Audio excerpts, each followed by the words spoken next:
કેમ છો બાળ દોસ્તો? મજામાં ને? આજે આપણે ધોરણ 10 ના મે 2021માં જે બોર્ડની પરીક્ષા લેવાનાર છે તેમાં સામાજિક વિજ્ઞાન વિષયમાં વિભાગ બી ના જે મોસ્ટ આઈએમપી પ્રશ્નો છે તેના વિશે ચર્ચા કરીશું. જો વિભાગ બી માં તમારે પૂરા માર્ક્સ મેળવવા હોય તો આ વિડિયાને અંત સુધી જોજો. હવે વિભાગ બી માં કુલ 12 પ્રશ્ન પૂછવામાં આવે છે અને આ 12 માંથી તમારે કુલ 9 પ્રશ્નોના ઉત્તર આપવાના છે. હવે આ જે 12 પ્રશ્ન પૂછાય છે તે ચેપ્ટર નંબર 1, 4, 8, 9, 11, 13, 17 અને 18 આટલા ચેપ્ટરમાંથી પૂછાય છે. હવે આ દરેક પ્રશ્ન 2 ગુણના હોય છે, જેમાંથી ચેપ્ટર નંબર 1, 4, 9 અને 13 માંથી 2 માર્ક્સના 2 પ્રશ્ન પૂછાય છે, જ્યારે 8, 11, 17 અને 18 માંથી 2 માર્ક્સના 1 પ્રશ્ન પૂછાય છે. એટલે ચેપ્ટર નંબર 1, 4, 9 અને 13 આ કરવા ખૂબ જ મહત્વના છે, કારણ કે આ 4 ચેપ્ટરમાં થઈને 2 માર્ક્સના કુલ 8 માર્ક્સના પ્રશ્ન પૂછાવાના છે. હવે આપણે જોઈએ કે આ વિભાગ બી ની અંદર એટલે કે આ 2 માર્ક્સમાં કેવા કેવા પ્રકારના પ્રશ્નો પૂછાઈ શકે. તો વિધાન સમજાવો અથવા તો કારણ આપો, ત્યાર પછી નીચે આપેલી વ્યક્તિઓનો પરિચય આપો, આવા પ્રશ્ન પણ આવી શકે, અથવા તો નીચે આપેલા ઐતિહાસિક કે ભૌગોલિક સ્થળની ઓળખ આપો, પારિભાષિક શબ્દો અથવા તો સંકલ્પનાઓ સમજાવો, આ પણ આવી શકે.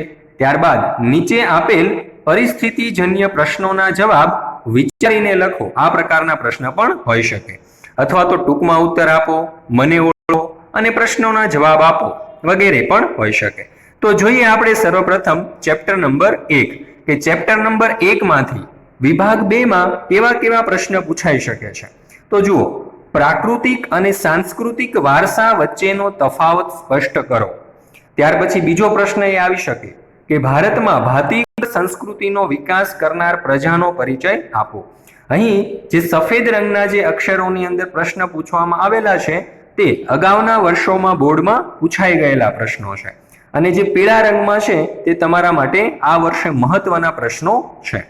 તો જુઓ, અહીં આપણને આઈએમપી ક્વેશ્ચન તરીકે આવો પ્રશ્ન પણ પૂછાઈ શકે છે કે ભારત પ્રાચીન સંસ્કૃતિ ધરાવતો દેશ છે, આ વિધાન સમજાવો.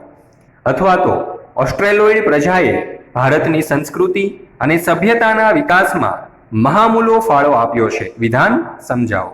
ઓસ્ટ્રેલોઇડ પ્રજા એટલે કે નિષાદ પ્રજાની લાક્ષણિકતાઓ જણાવો, આવું પણ હોઈ શકે. ત્યાર પછી આપણે મહત્વના સવાલોમાં વાત કરીએ તો સંસ્કૃતિ એટલે શું, સમજાવો. ત્યાર પછીનો પ્રશ્ન જોઈએ તો ભારતીય વારસાના જતન અને સંરક્ષણ અંગે આપણી બંધારણીય ફરજો જણાવો. અનુચ્છેદ 51 ક માં દર્શાવેલ નાગરિકોની ફરજો અહીં તમારે જણાવવાની છે. ત્યાર પછી એવો પ્રશ્ન પણ હોઈ શકે જે મહત્વનો છે કે ભારતની એક પ્રાચીન પ્રજા તરીકે મોંગોલોઇડ પ્રજાનો પરિચય આપો, અને ભારતની પ્રાચીન પ્રજા તરીકે દ્રવિડોનો પરિચય આપો. ત્યાર પછી અહીં કુલ 4 પ્રશ્ન આપેલા છે, જે પણ ચેપ્ટર નંબર 1 માં મહત્વના છે અને 2 માર્ક્સમાં આવી શકે છે. ગુજરાતના ઐતિહાસિક મહત્વ ધરાવતા સ્થળો કયા કયા છે. ત્યાર પછી નેગ્રીટો એટલે કે હબસી પ્રજાની લાક્ષણિકતાઓ જણાવો. પ્રાચીન ભારતમાં આવેલ વિદેશી પ્રજાનું ભારતીયકરણ કેવી રીતે થયું એ જણાવો, અથવા તો ભારતની પ્રાચીન પ્રજા તરીકે આર્યોનો પરિચય આપો. હવે આપણે જોઈએ ચેપ્ટર નંબર 4 ભારતનો સાહિત્ય. તો આ ચેપ્ટરમાંથી 2 માર્ક્સના એટલે કે વિભાગ બી માં કયા કયા પ્રશ્નો આવી શકે છે તેના વિશે આપણે ચર્ચા કરીએ. તો જુઓ, ભારતના સાહિત્યક વારસામાં પ્રાચીન ગુજરાતી સાહિત્યનું પ્રદાન વર્ણવો. ભારતીય પ્રાચીન સાહિત્યમાં વેદો કેટલા છે અને કયા કયા. ત્યાર પછી ભારતની પ્રાચીન વિદ્યાપીઠ તરીકે નાલંદા વિદ્યાપીઠ વિશે ટૂંક નોંધ લખો. ત્યાર પછી કહ્યું છે કે શ્રીમદ ભગવદ્ ગીતામાં કયા દાર્શનિક સિદ્ધાંતનું વિચેચન છે. ત્યાર પછી ભારતના 2 મુખ્ય મહાકાવ્યો કયા છે તેમના વિશે ટૂંકની અંદર માહિતી સમજાવો. એવો પણ પ્રશ્ન હોઈ શકે કે યજુર્વેદ વિશે સમજૂતી આપો, જે ખૂબ મહત્વના પ્રશ્નો છે, અથવા તો અથર્વવેદમાં કઈ માહિતી આપવામાં આવેલી છે. આ ઉપરાંત આ ચેપ્ટરના બીજા કેટલાક મહત્વના પ્રશ્નોની વાત કરીએ તો મહાકાવ્ય તરીકે રામાયણ અને મહાભારતની ચર્ચા કરો. અલગ અલગ પૂછાઈ શકે, ભાઈ મહાભારતની ચર્ચા કરો અથવા તો રામાયણની ચર્ચા કરો. ભારતની પ્રાચીન વિદ્યાપીઠ વલ્લભી વિદ્યાપીઠ વિશે ટૂંક નોંધ લખો. આ પ્રશ્ન પણ 2 માર્ક્સમાં આવી શકે છે. 2 માર્ક્સમાં પૂછાય તો તમારે કુલ 6 થી 8 જેટલા મુદ્દા લખવાના હોય છે. તક્ષશિલા વિદ્યાપીઠની માહિતી આપો. તો આ પણ અહીં પૂછાઈ શકે છે. પછી આપણે જોઈએ ચેપ્ટર નંબર 8 કુદરતી સંસાધનો. તો આ ચેપ્ટરના મહત્વના અને મોસ્ટ આઈએમપી પ્રશ્નો આપણે જોઈએ તો જમીનના પ્રકારો જણાવી કોઈ પણ એકની સમજૂતી આપો. બીજું, સંસાધન એટલે શું? તેના સંરક્ષણના ઉપાયો જણાવો. ત્યાર પછી ત્રીજો પ્રશ્ન છે કે ભૂમિ સંરક્ષણના ઉપાયો જણાવો. બધા જ પ્રશ્નો 2 માર્ક્સના છે અને આટલા પ્રશ્ન તમે કરશો મિત્રો તો આ વિભાગમાં તમે પૂરેપૂરા માર્ક્સ મેળવી શકશો.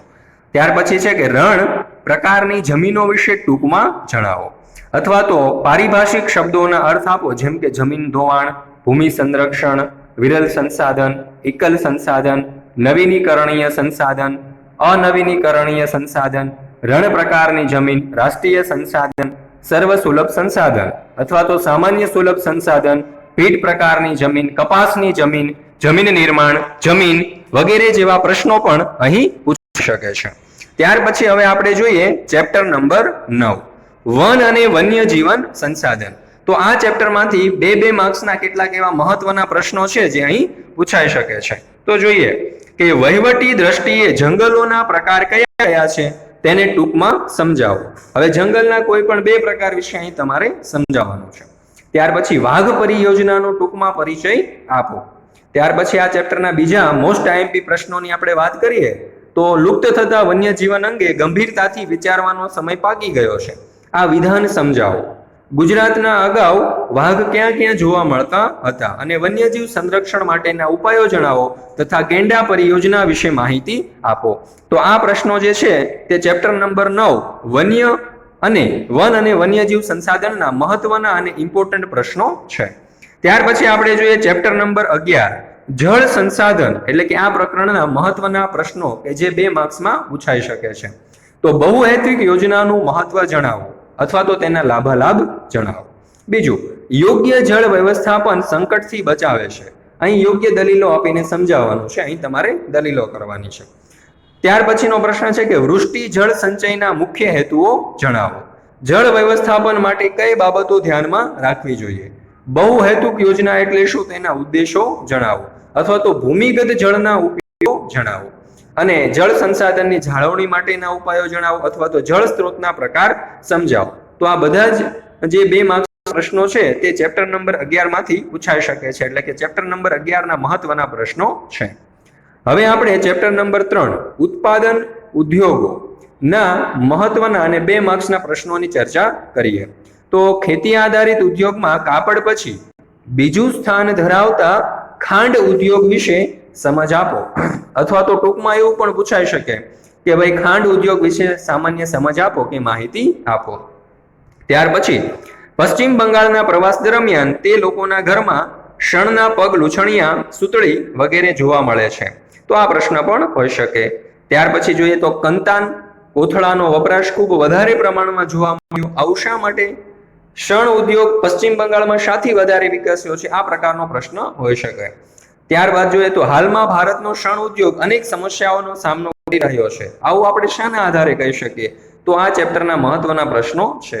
લોખંડ અને પોલાદ ઉદ્યોગ વિશે વર્ણન કરો. ભારતમાં ઉદ્યોગનું મહત્વ ટૂંકમાં સમજાવો અથવા તો ઇલેક્ટ્રોનિક્સ ઉદ્યોગનું મહત્વ સમજાવો અને ભારતના ઇલેક્ટ્રોનિક્સ ઉદ્યોગ વિશે માહિતી આપો. આ પ્રકારના પ્રશ્નો આવી શકે છે. ત્યાર પછી આપણે જોઈએ તો ઔદ્યોગિક પ્રદૂષણ વિશે ટૂંકમાં માહિતી આપો. ભારતના સુતરાઉ કાપડ અથવા તો ઉદ્યોગ વિશે ટૂંકમાં જણાવો. ઉદ્યોગની સામે કઈ કઈ સમસ્યાઓ છે વર્તમાન સમયમાં. પર્યાવરણીય અતિક્રમણને રોકવાના ઉપાયો જણાવો. આ બધા જ પ્રશ્નો 2 માર્ક્સમાં મહત્વના પ્રશ્નો છે. ભારતમાં બંધ બાંધવાના મુખ્ય કેન્દ્ર કેટલા છે તે ક્યાં આવેલા છે? ખાંડ અને ખાંડસરીના કારખાના ક્યાં સ્થપાયા છે? શા માટે? તો આ પણ કારણ અહીં પૂછાઈ શકે. ઉદ્યોગોનું વર્ગીકરણ કઈ રીતે કરવામાં આવે છે અને સિમેન્ટ બનાવવા કયા કયા કાચા માલની જરૂર પડે છે? આ બધા જ પ્રશ્નો આ ચેપ્ટરના મહત્વના હતા કે જે 2 માર્ક્સની અંદર પૂછાઈ શકે છે.